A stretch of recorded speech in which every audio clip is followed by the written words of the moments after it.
Hey guys, Goku here. Today I'll be doing a matchup that doesn't involve live-action characters for the first time. Uruma Shun vs Maki Harukawa. I'm doing this matchup because I am a huge Danganronpa fan and I've recently caught up to the Juujika no Roukunin manga and I thought these two were really similar. Enough yap, let's get into the scaling. I'll start with Maki. For her AP, oh dear. Maki doesn't have any quantifiable attack potency feats. Her best strength feat is lifting Kokichi off of the ground with one arm, which is above average human to peak human lifting strength at best. For speed, Maki should be subsonic as she is able to perception blitz everyone in the class to grab Kokichi, including people like Tenko, who is a martial artist, and Gonta, who has enhanced eyesight. The average human can perceive up to 69.44 meters per second. This should mean that Maki is also faster than Kato, who can intercept an arrow from a crossbow at a close range to protect Kokichi, subsonic. Before moving on to Uruma's scaling, I am going to debunk some of the ways people use to wank Maki to small building level and such. The first is saying that since Kokichi scales to the exisals, and Maki is above Kokichi, then Maki is small building level.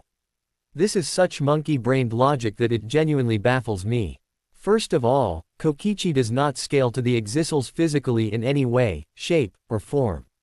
That's like saying the US military scale physically to the nukes they create. You see where that logic falls apart. The second way people wank Maki is scaling her to characters from the original timeline via the Danganronpa-esque gacha game. This one is even stupider because the Danganronpa-esque game isn't canon to the original timeline or V3's continues. It's established that the V3 timeline views the events of the original timeline as fiction, so them interacting in Danganronpa-S would make zero sense. It's obvious that Danganronpa-S is its own timeline that isn't canon to either continues. So yeah, Maki does not scale to anybody from the original timeline unless you're talking about composite Maki, which I am not. After 2000 years, we're finally at Uruma's scaling.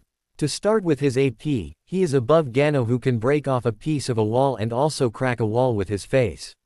Street level. Later on during the time skip, Uruma is able to tank getting bulldozed through a window and part of a wall by Gano. During this, Uruma also hit his back on a railing hard enough to severely dent it. Calculated at 5.6 kilojoules. Street level. Uruma is also able to block attacks from Kaiba, who was able to tank Kitama's suicide bomb with only a few scratches. This was calculated to 5.7 megajoules, which is building level.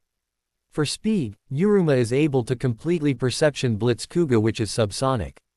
Uruma is also able to casually avoid bullets, which is also subsonic.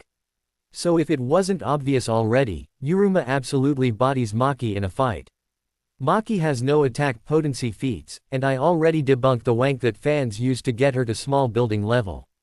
Couple that with that fact that Uruma has way better combat feats and techniques, Maki is pretty much cooked. It's as they say, Uruma solo. That's all for now folks, see ya.